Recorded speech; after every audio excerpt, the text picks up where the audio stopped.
Welcome to episode 2 of Write a Book with me. We're going to be talking about Project Alien once again.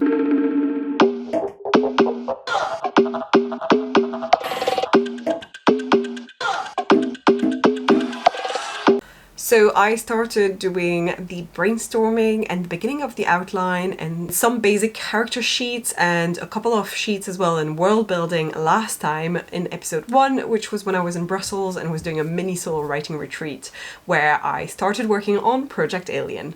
Today is Thursday the 13th of March and I don't know when we'll be finished with the outline because work is quite busy at the moment, but I do have a very empty weekend ahead because I'm a little bit ill, and if I'm up for it and my health allows me to, I will be working on the outline for Project Alien. So without further ado, let's jump into the Notion page for Project Alien. Last time we went, I briefly showed you what my writing Notion page looks like, but today we're talking about Project Alien, and this was the page where it's a little bit bare bones at the moment. There isn't that much going on.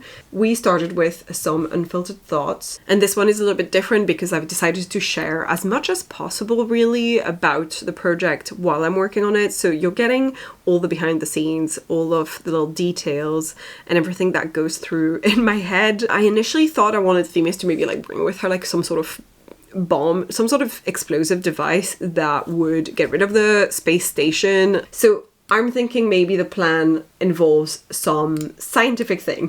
For instance, a chemical reaction she knows will happen, using something from Earth that she discovered could kill off the alien life form, accidentally maybe. And then last time we went through how I've got an idea for the ghost, the lie, the truth, and compared to these two, so sort of similarly, the wants and the needs from Save the Cat.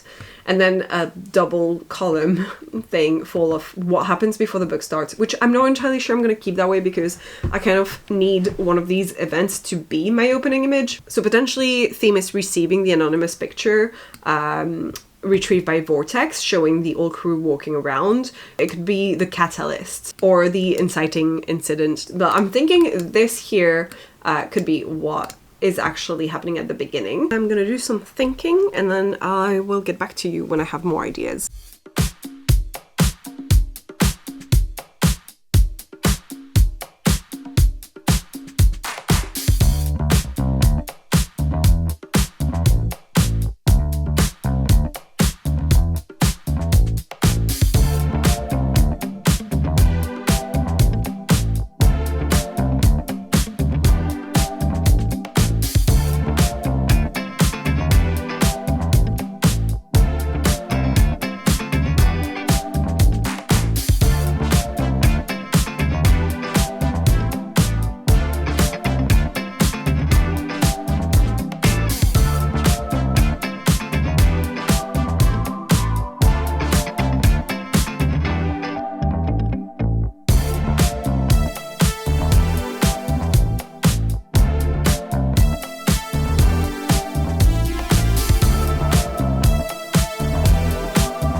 Okay, so today is Friday the 21st of March and I was ill for a lot of last week, so I actually didn't work that much on this outline, but yesterday I had a little stream time on my channel, which I do solo streams a couple of Thursdays a month, and I did one yesterday and it served me so well with this outline. I finally managed to fix something that I had been struggling with when I was ill, and I was trying to figure out essentially what does Themis bring to kill off the alien life form that she finds on that planet? What does she analyze from her first mission to figure out there is something I can do here? I ended up deciding that I think she would have had radiation therapy. That's how she realizes, even though we were actually quite close to the lava/goo, to the alien life form, we actually didn't get infected. And she also takes into account the fact that the planet itself is a jungle planet and that the alien life form, as soon as it's so, something had been constructed that was completely away from any rays from the sun of this galaxy, went into that space station and tried to infiltrate the space station by infecting the people there. So I feel like she understands that the life form is sensitive to UV rays or something like that, and that it thrives in a more humid, covered, damp and like dark environment.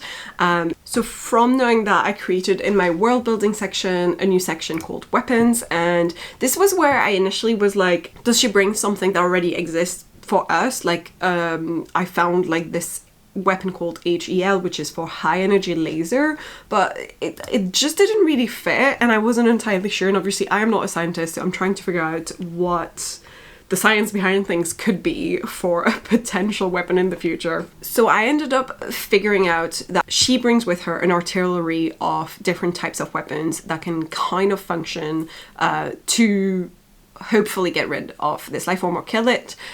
She brings with her FRBs is what I'm calling them, because they're focused radiation beams, including a portable gamma ray emitter, which acts like a flamethrower of some sort, and then a UV light cannon, which I think would be much bigger. Then she also brings, I think, bullets that would be coated in this substance called cobalt-60, which is radioactive, and is sort of going to help her shoot the zombies with, or at the very least help Axel shoot the zombies with.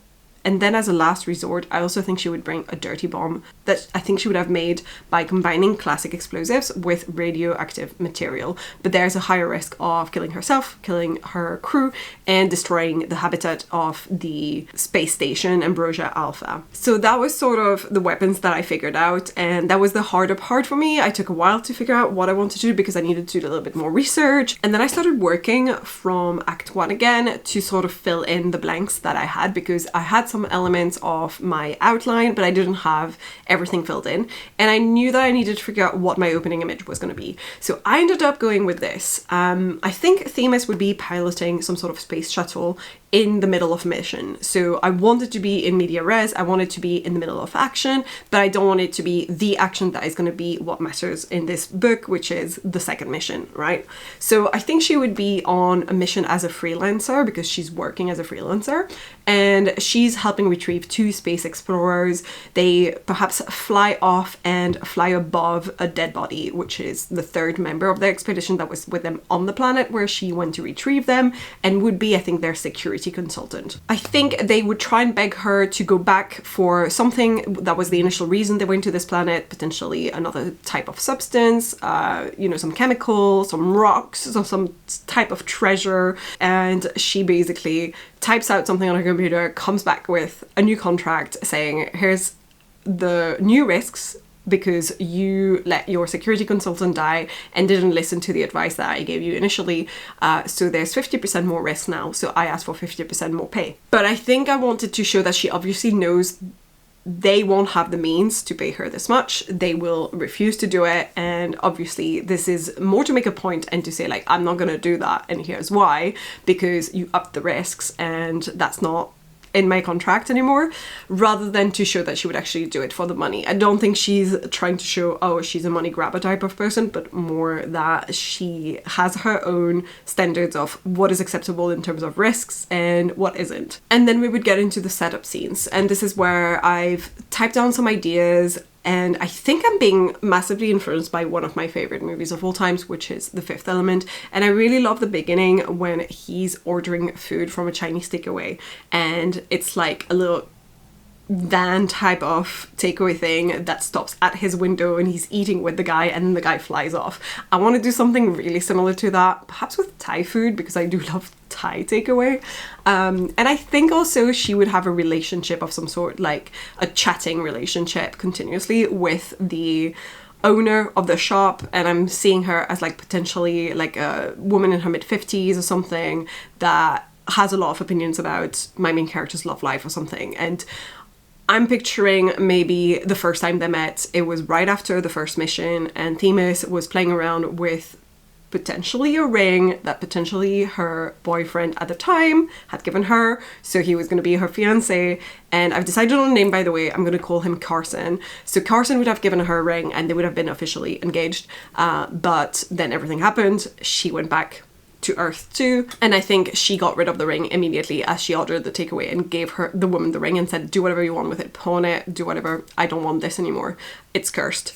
And I feel like almost like because of this established a relationship with the woman in question, and they would have constant talks. So she would come over, bring her the food, maybe eat with her, and then have a shot with her at the end. Something like that. I'm just picturing this kind of scenes in the setup. And then initially I had decided that she would see, you know, an email from Saturn without knowing that Saturn is the one who sent her the anonymous pictures. But I actually think maybe she's a little bit more proactive than that in my head now. And I think Themis has like some sort of warning system on dark web forums to know when someone mentions Vortex Pharmaceuticals, and she gets a ping, she ignores it while she's eating her food, and then afterwards she finally checks it and realizes it's maybe like a bad pixelated screenshot of the imagery, which is obviously of the crew members walking around from the first mission. So she realizes that if Vortex is actively using their cameras and taking pictures in Ambrosia Alpha, then that means they are planning on sending more people, and those people will die. I don't think she would immediately do something about it herself, but I think she would send the images to someone else, which is where I thought, I don't think she would send them to Carson. I don't think they have kept in touch. I don't think she would send them to Saturn. I think she sends the pictures to Dr. Soul. I need to decide on the first name of this person. Her last name is Soul. So she emails the doctor that was on their first mission because she realizes she was the only other person who seems to really understand what was going on, probably because she was a doctor there and she actually saw the infection for what it was. And then I think she goes on about her days. She might just like refresh every now and then the forum page and realize at some point someone's deleted everything. So there's clearly some cleanup being done by someone from Vortex.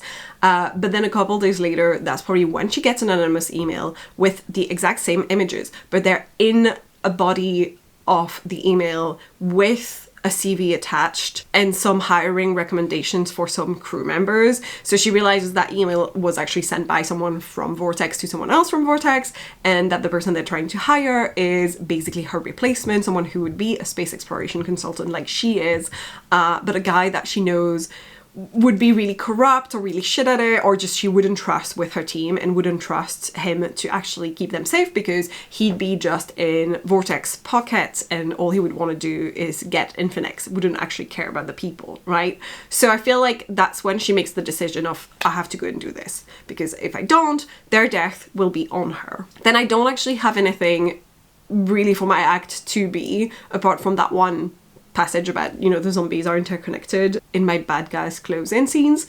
I also have a couple of ideas for some of the Act 3 bits, which is the Hightower surprise. I think this is where Isa, which is short for Isabel and is going to be the name of the new girlfriend of Carson, she's actually revealed to be a plant for a competitor to Vortex, and she planned on taking the lava with her back to her own company. So she holds the crew at gunpoint at some point during the Hightower surprise, I think, to steal the lava before Themis can actually destroy it.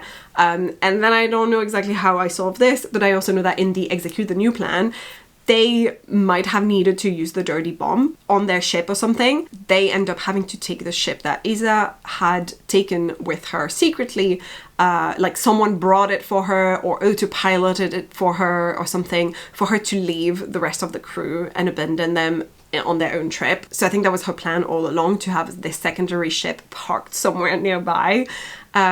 And Themis and Axel are going to end up using that ship. And whoever else I decide survive this, which might be no one. I'm not sure yet. I kind of want to kill a lot of people. But yeah, that's it for this update.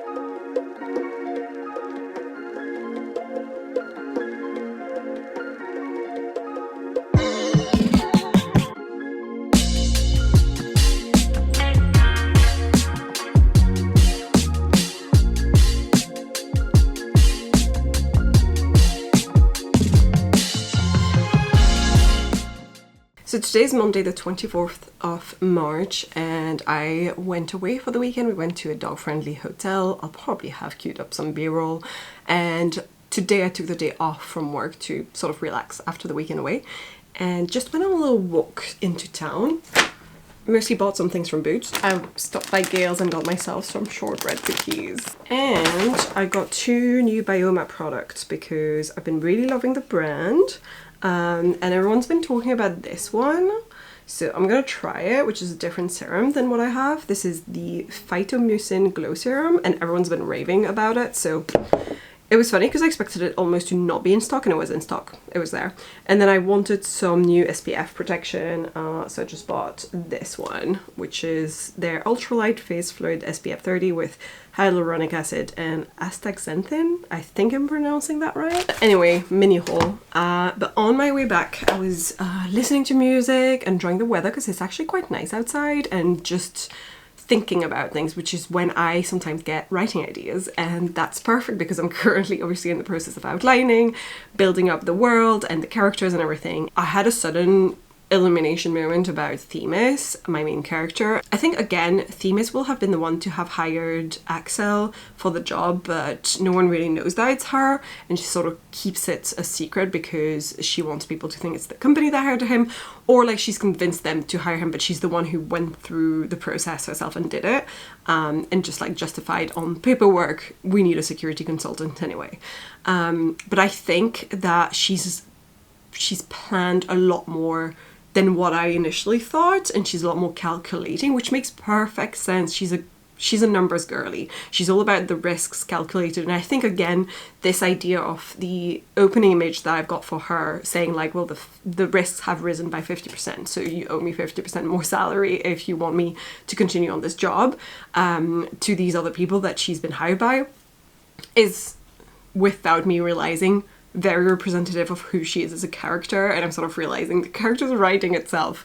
I think she is a numbers girly, which also makes sense once again with the other thing I had decided about her, which was that she keeps running the numbers to see how she could have done better on the first mission, and keeps seeing that actually the numbers don't add up and she shouldn't have been able to save that many people according to her AI system thing that keeps like running the stats or whatever, or like running the scenario. And so I think she's actually, maybe I'll have like a few more scenes before they leave and are on the ship, but I think she'd be training the team, maybe directly on the ship. Maybe there's like a whole week or something that they have to be awake before it goes to a certain gate where it can, you know, do a light speed thing and get to the actual planet Panacea, but maybe they have to like be on the ship for a certain amount of time before that happens, traveling towards the gate first. And I think during that time, she's going to train everyone to lower the risks. Essentially, running the numbers, she'll be like, okay, I'm now training everyone to be able to run this fast for this amount of time, max, because the idea is like, you wouldn't need to run a marathon to escape the zombies, but you'd need to run really quickly for a short amount of time, right? So sprinting would be important. She might also have asked Axel to bring a certain amount of guns and a certain type of gun that would actually fit her bullets that she's coated in Cobalt 60. So all of these things she's calculating and putting into her little database, like her little spreadsheet or whatever, to run the numbers again and be like, risks are being lowered by 10% when you've done this and this and that. That's kind of how I'm picturing this character now, and I feel like Axel's gonna realize this at some point and be like, the thing about the guns was a bit weird. I was asked to very specifically bring these types, and she might either tell him or replace his bullets at some point with the Cobalt 60 ones or something. And then obviously we're gonna have like an all is lost moment, which I think is essentially going to be an important character to Themis is gonna die. Her numbers can't help her anymore. So I think again I'm evolving the way that I'm seeing this character and saying that her flaw is probably going to be relying so much on her calculations and not realizing that the reality of the first mission doesn't compute into that programming, and neither will the second mission, because you can't calculate for people's actions, reactions, what they're actually going to do, people sacrificing themselves, people saving others, like what the captain did probably saved them a bit. There's so many more factors than she can take into account into a spreadsheet, and she can't rely on this fully. And And I feel like that might be like her lesson, essentially. And that might be sort of, you know, I don't know if it's going to be the theme or whatever, because I'm always a bit iffy about what the theme is. But I think that's the idea. So now that I've told you all of this, I actually need to write it down before I forget anything. So let's get typing.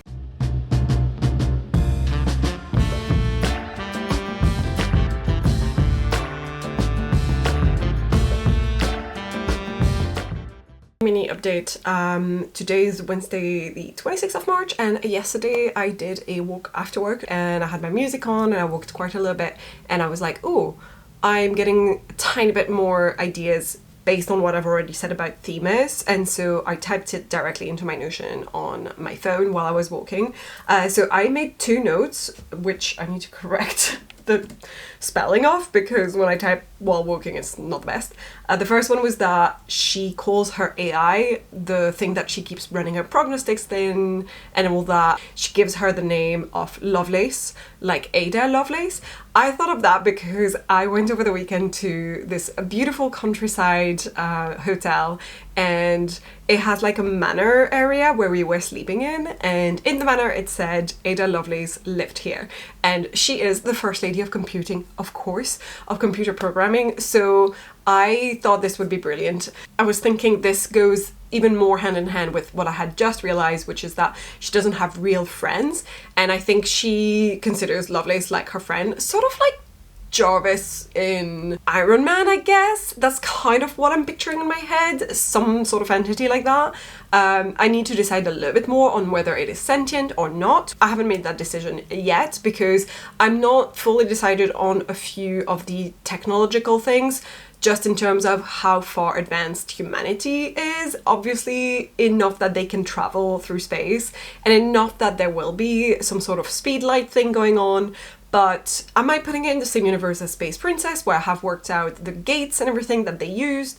And if it is in the same universe, when is it in comparison to when this big travel thing happens where everyone leaves Earth? I feel like I need to decide on a few of those things. I also don't want this to be a huge amount of world building, just like I did for Space Princess, because Space Princess does happen almost in a fantasy-like version of the future, while I'm picturing Project Alien to be a little bit more grounded in our reality and to feel a little bit more like the Alien franchise, where it's like it's in our future, but it's very clearly our future. Like, yes, maybe they don't come from Earth anymore, but maybe it's Earth too. I kind of just wanted to make that a little bit more clear, and I feel like that requires less world building, and also since it's a standalone, I don't want to spend ages working on a ton of details that I will then regret not being able to use in this book, because that's how I was feeling when I was writing Space Princess, and that's why Space Princess became this idea of like, I'll do multiple books with different couples in the same universe, and there'll be one continuous storyline as well in the background with the political stuff going on. The other thing I was thinking is that I don't think I want everyone to die except for Themis and Axel, and I'm kind of thinking perhaps my 3 survivors will be Themis, Axel, and Saturn, because I'm developing Saturn's character in my head as well, and I really like them, and I kind of really want them to survive. I'll stop blabbering now, and next time we'll be chatting about the outline, because I still haven't made any progress on it. I really have in my head this deadline of the end of the month so that I could start actually writing on the 1st of April or something, or like in April. So I'm thinking I've got the rest of this week and this weekend to come up with the rest of my outline. So that's what we're going to be doing.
Okay, so I have now officially finished having a look at my outline for Project Alien. I'm so happy. I have, let me see how many words that is in total on Notion. So on my Notion page, I have 5,752 words for this outline. I am struggling a little bit with some bits towards the end. I'm gonna try and keep them as is for now, but just highlight the bits that I'm unsure about, that feel a bit iffy, or just feel like they need a bit more thinking through, because I feel like they sound too easy or just not realistic, or just I'm gonna struggle when I'm actually writing that scene. I don't know. There's some bits that I'm just like, I don't know about the mechanism yet for this.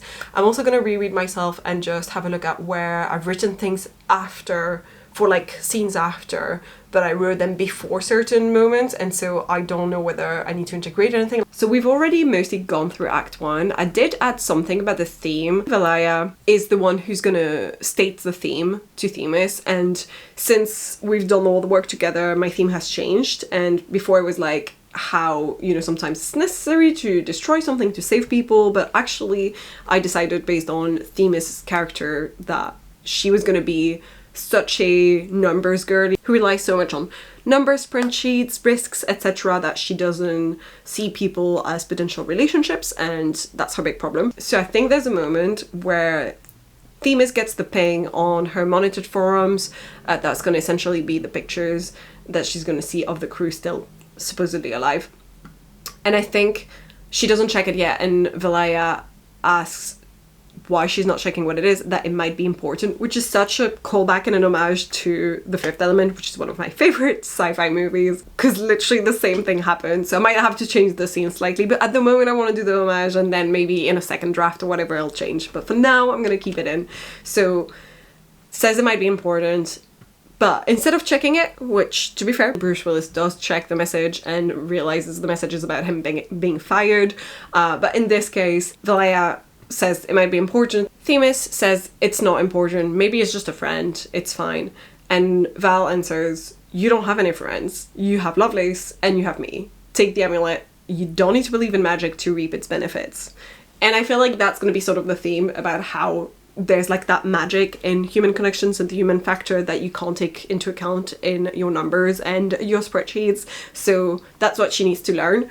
And obviously when she says you have Lovelace, she means the AI that she uses for all of her numbers and everything. I've also established that in my fun and games, I've got a few more ideas, both in there and in the B story, of what's going to happen with Axel, how I'm going to develop their relationship a little bit. But I think the way Themis sees it is, once again, she accepts that she can build that relationship with Axel because he's contracted as her employee, basically. She's the one who gave him the job of security consultant for this mission, so it's not a real relationship, the same way that Valaya is not a real friend because she's just the person who brings her takeaway food, and just so happens that she then stays, they have a chat, they have a drink, but that's still not a real relationship, right? So she can get away with having it. And I feel like it feels safer to her that way because there's also a reason why it might end. So it's like a self-sabotage thing, right? Like, she sees it as it will end eventually anyway because the contract will end with Axel and he'll not be on this job anymore. And so that's why it will end. Not because of me, not because he doesn't want me anymore, like Carson didn't want her anymore, things like that. So in the B story, I've added in a little bit that Axel is the one who's going to embody the most that theme that she needs to learn. I think I want to add a little bit more backstory for him, and maybe he's got like a sister or a bunch of brothers or something, like he gets various messages from his friends and family from back home before they leave, or while they're still in reach, before they go to the Lightspeed gate. Maybe she walks in on him answering or receiving a message, or she sees it at some point, I don't know. Something that shows her how many relationships he's got that are important to him, despite the fact that he's going on a very high-risk mission. I also think I already had, this is the first scene that was sort of the spark of my idea for me. They get to the Lightspeed gates at some point and the ship has to cool down drastically or something for it not to overheat as it goes in. Maybe that's what the technology requires. It's sci-fi, I can do what I want. And essentially that's when they have to get into these pods to protect them from that. And everyone gets in the pods, she helps them in, and then Axel goes in his, and hers is like across from his, so she tries to open hers and it doesn't open, and the ship is already starting to cool down and there's like a countdown or something. So it's sort of like maybe high tension dramatic moment where she's like, fuck, I'm not gonna get in there, I'm gonna die. But then he grabs her and puts her in his pod with him. And that's like a small little romantic moment where I was like, oh, she realizes she's attracted to him at that moment, maybe. But obviously that's also gonna serve as like a pinch point, because that's also when she realizes it's not normal, maybe someone sabotaged the pod, or she starts suspecting it, but we know also as reader that's probably what happened, or we discover later that's what happened. So someone is a traitor on board and sabotaged the pod. I also had this idea that she brings in those suitcases, like metallic type of suitcases that are meant to contain, you know, the samples that they're gonna gather, and she brings some on board. But when they arrive at the space station, she has like a bot, like an actual mechanical bot taking them to her quarters instead of carrying them. And Axel makes fun of it, being like, why are you doing that? They're probably really light because they're empty. I can help carry them. And she refuses and says, oh, it's against protocol. No crew member should touch them. There shouldn't be any human tissue on them or whatever. So she says, you know, DNA could be interfering or some shit like that. And he replies, you can't be that anal about the protocol, in a joking manner. But then she knows what the rest of the crew has been saying about her, so she's like, sure I am, that's what everyone else says, isn't it? So she plays on it, and I think he really sees through her in that moment. But that's also gonna show that he's a little bit suspicious of it, and so at some point when someone will have clearly gone through her suitcases and broken into her quarters or something, she's gonna suspect him for a bit because he was the one who was asking questions about it. Then I already had my midpoint and I've not really changed it much. I think this is the moment where she sees the captain again from the first mission and then realizes he's a zombie, and then this is gonna be what wakes up all the other zombies because the lava is interconnecting them again, which is very Last of Us. So we get into Act 2B, and this is where my bad guys close-in scenes are gonna be high action scenes. I think there's gonna be a sudden swarm of zombies from all the previous crews that Vortex sent that they didn't know about or something, or that they realized when they first walked in, seeing like maybe some crashed or abandoned ships or something like that. I think this is where I decided on this habitat system. So I was thinking the space station is made up of different zones or habitats, and they're interconnected with gates that can be sealed off, and I think that's how they're like, we can clear off, make sure there's no zombies. But I also needed to have some fun with the zombie stuff, and I didn't have enough crew members, so I was like, I'm gonna have crew members number 4 and 5 who I don't even know what they do yet, who they are, but I feel like I needed more people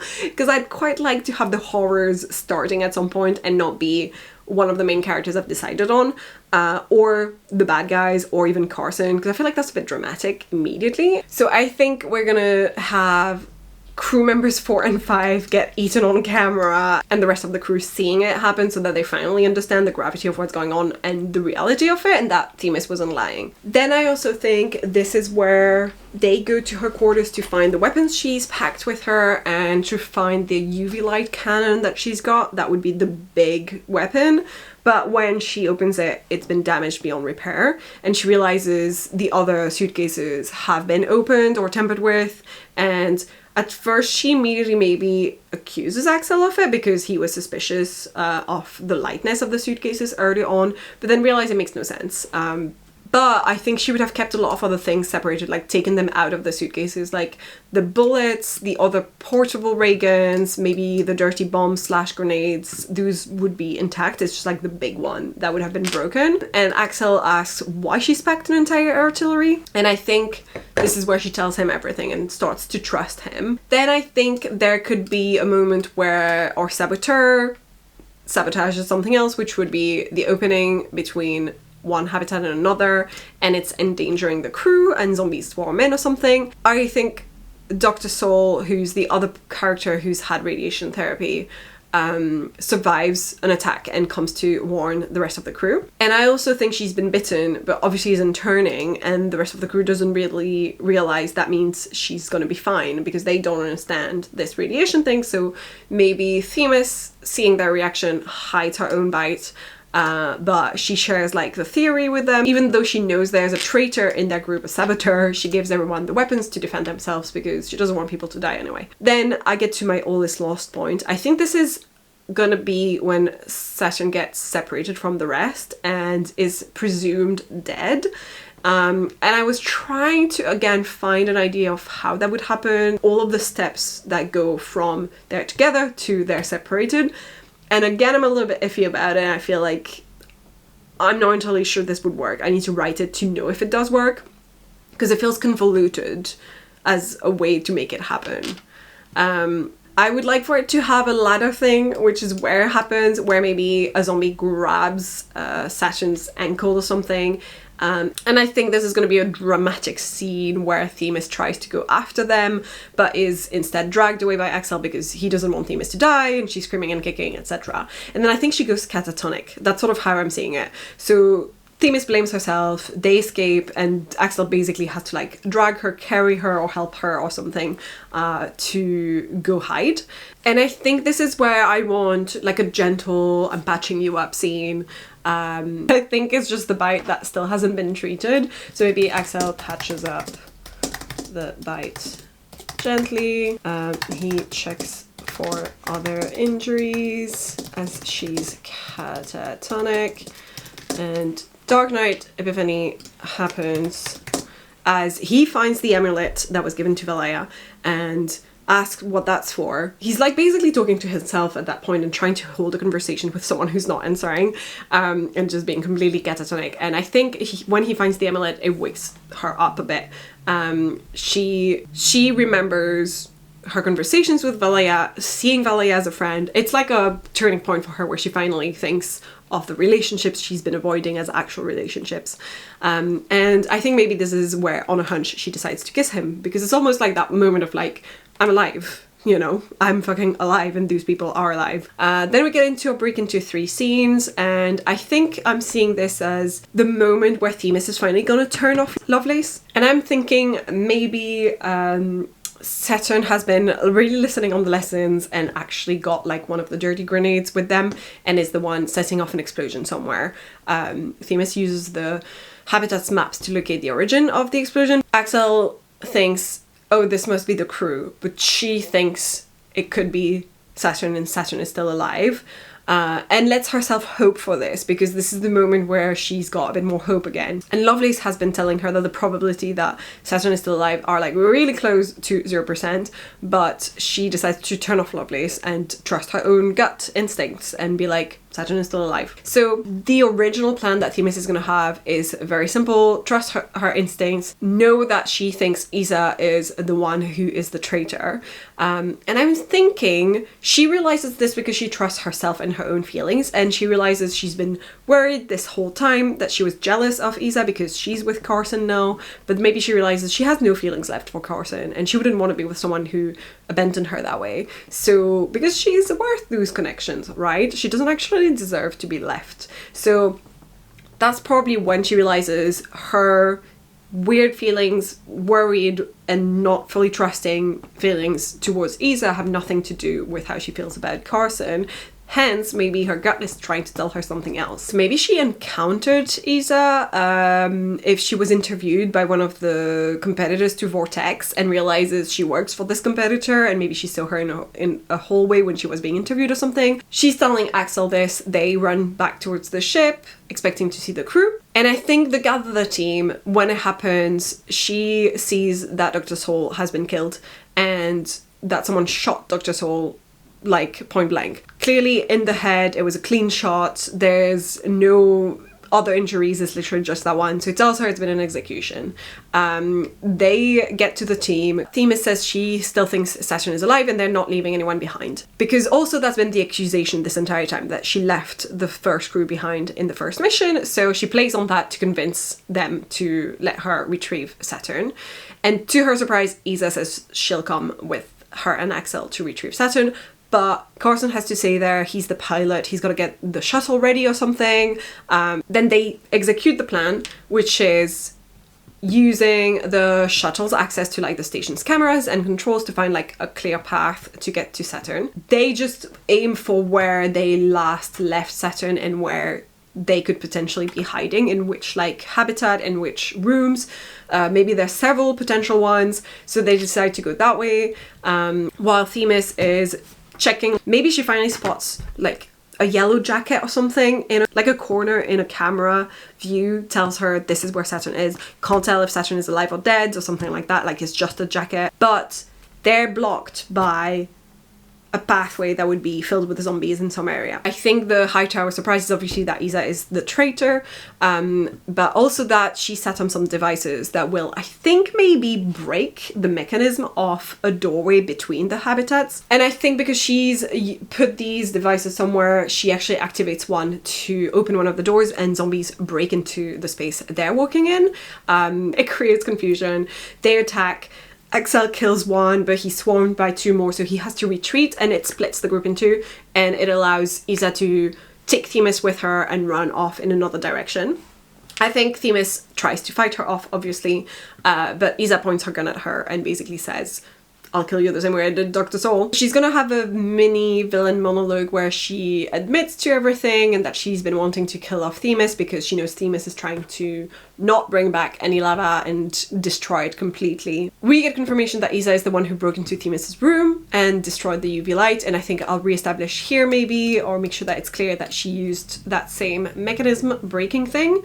But I think Isa's own plan turns back on her because since she released some of the zombies to attack Axel, one of them comes back and comes running towards her. He lunges at her, she drops her gun, Themis takes the opportunity to maybe like grab the gun and run off. She hides somewhere and then sees like Isa running away from the zombie. So probably heading back towards the ship. I think this is like her small moment of like, she knows Isa has collected the sample, she suspects that she's gonna blow the station from space once she's in the ship, so she needs to hurry and leave, but she's alone. She has turned off Lovelace, she doesn't have Axel with her, she doesn't have Saturn, she doesn't have the rest of the team. But as she checks her comms,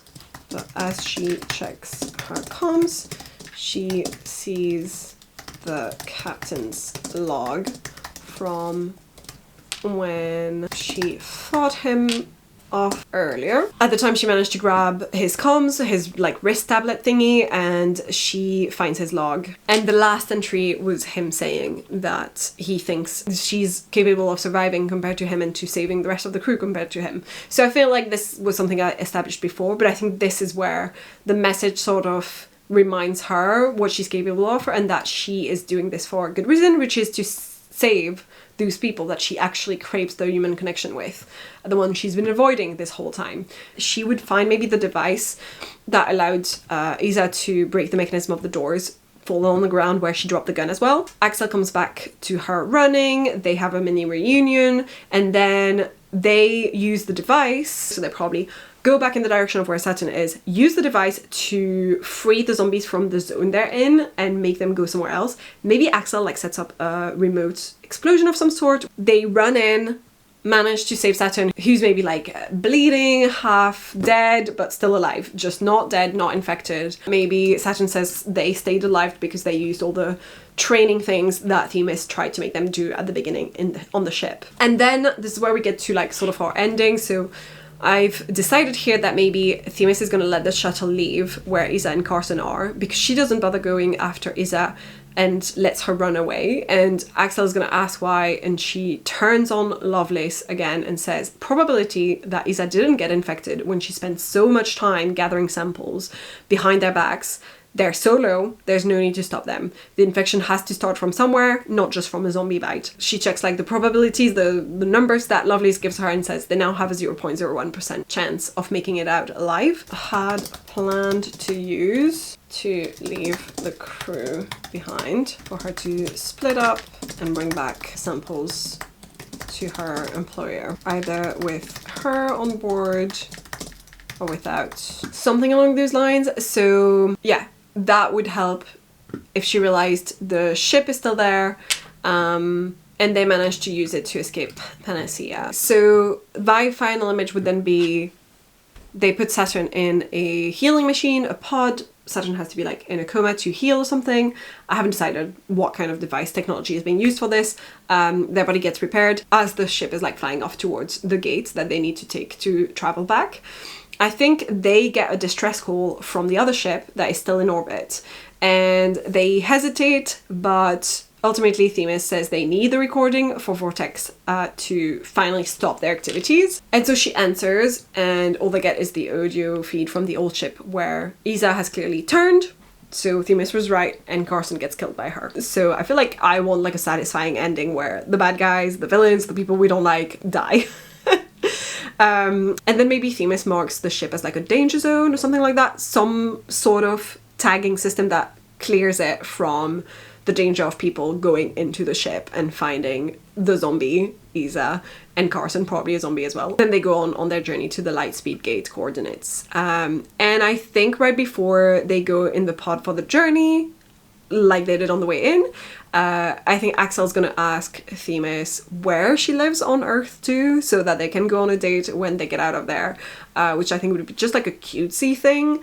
And then she also messages Valea for organizing some sort of girls' nights as actual friends and everything. They're about to go in the pods, and then I think maybe as a cute little recall to that one scene that was like my spark scene, like the first scene I've been picturing this entire time for this book. I think Axel says it was a lot comfier last time with 2 people, and the pods are made to sustain double their weights and double their breathing and everything, oxygen, all that they need. So she gets in the same pod as him, but this time on purpose and not because someone sabotaged hers. And maybe like a very James Bond-ish type of ending, and also very similar to the end of The Fifth Element, maybe. They're like kissing while the countdown chimes in the background for, you know, the ship to cool down and everything. And that's it. That's all I have.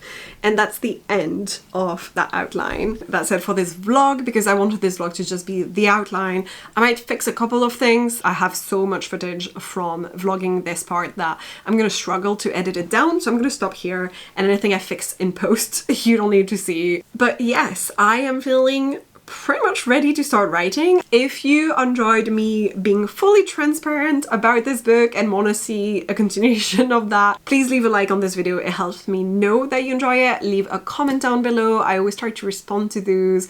Consider subscribing to my channel, ring that bell, all that jazz, and I will see you guys in the next one.